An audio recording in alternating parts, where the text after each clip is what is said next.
नमस्कार दोस्तों, स्वागत है आपका मेरे चैनल कथा स्रोत में। एक बार श्री गुरु नानक देव जी लोगों को उपदेश देते हुए दिल्ली आ रहे थे और वहां पहुंचकर वे एक महावत के घर पर ठहर गए। महावत यह सोच बहुत खुश हो रहे थे कि गुरु जी उनके घर आए हैं और उन्होंने गुरु नानक देव जी का पूरा आदर सम्मान कर भोजन खिलाया। भोजन करने के पश्चात जब गुरुजी आराम कर रहे थे तो उनके कानों में किसी की रोने की आवाज़ सुनाई दी।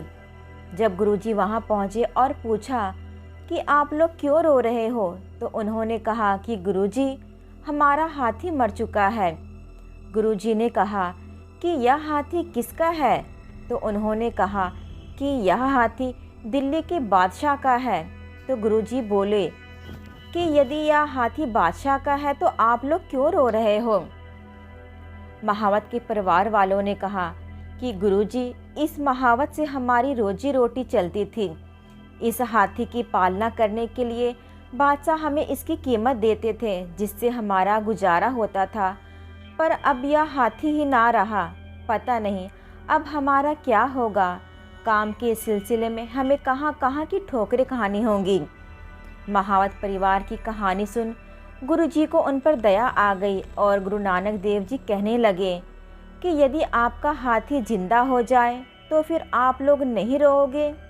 यह बात सुन महावत परिवार हैरानी से गुरुजी की ओर देखने लगे और कहने लगे कि गुरुजी, जो एक बार मर जाए वो भी भला कभी जिंदा हुआ है।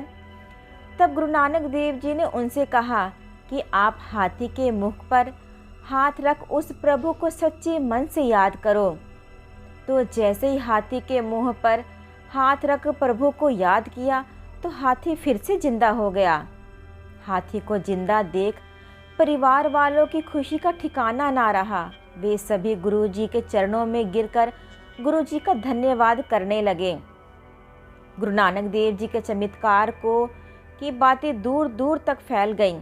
थोड़ी ही समय में सारे नगरवासी इकट्ठा हो गए। बात अब राजा के पास भी पहुंच गई। बादशाह भी गुरुजी के दर्शन करने को आए और कहने लगे कि मैंने सुना है कि मेरा हाथी मर चुका था, आपने उसे फिर से जिंदा कर दिया है। तो मैं आपसे विनती करना चाहता हूँ कि यदि आप मरे हुए हाथी को जिंदा कर सकते हो तो एक बार मेरी आंखों के सामने इसे मार कर दिखाइए।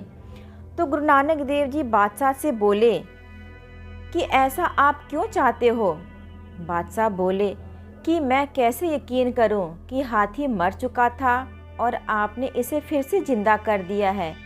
यदि यह चमत्कार है तो हाथी को फिर से मार कर दिखाइए। फिर गुरु नानक देव जी कहने लगे कि यदि यह हाथी मर गया तो आपको इस परिवार के रोजगार का इंतजाम करना होगा। तो बादशाह बोले कि संत जी, आप इस परिवार की चिंता मत करो, इनको मेरे दरबार से अनाज हमेशा ही मिलता रहेगा। आप सिर्फ मेरी आंखों के सामने इस हाथी को मार कर दिखाइए। तो गुरुजी ने कहा कि मारना या जीवित रखना उस परमात्मा के हाथों में है, हम सिर्फ विनती कर सकते हैं। तो गुरुजी ने एक श्लोक उच्चारण किया, मारे मार जवाले सोई, नानक इस बिन अवर न कोई। यह कहते ही हाथी फिर से मर गया।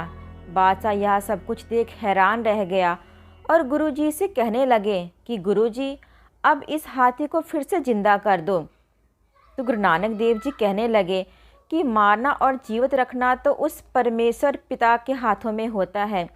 जब परमात्मा कोई फैसला लेते हैं तो हम सभी उस परमात्मा से अरदास ही कर सकते हैं कि हे परमात्मा, अपना फैसला बदल दे।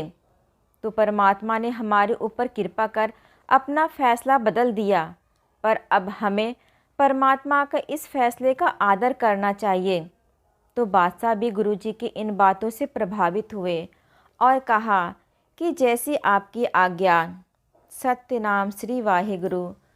तो ये रही आज की कहानी। आज की कहानी आपको कैसी लगी कमेंट बॉक्स में लिख के ज़रूर बताइएगा। और अभी तक आपने हमारे चैनल को सब्सक्राइब नहीं किया है तो ज़रूर कर ले और वीडियो को लाइक और शेयर करना ना भूलें।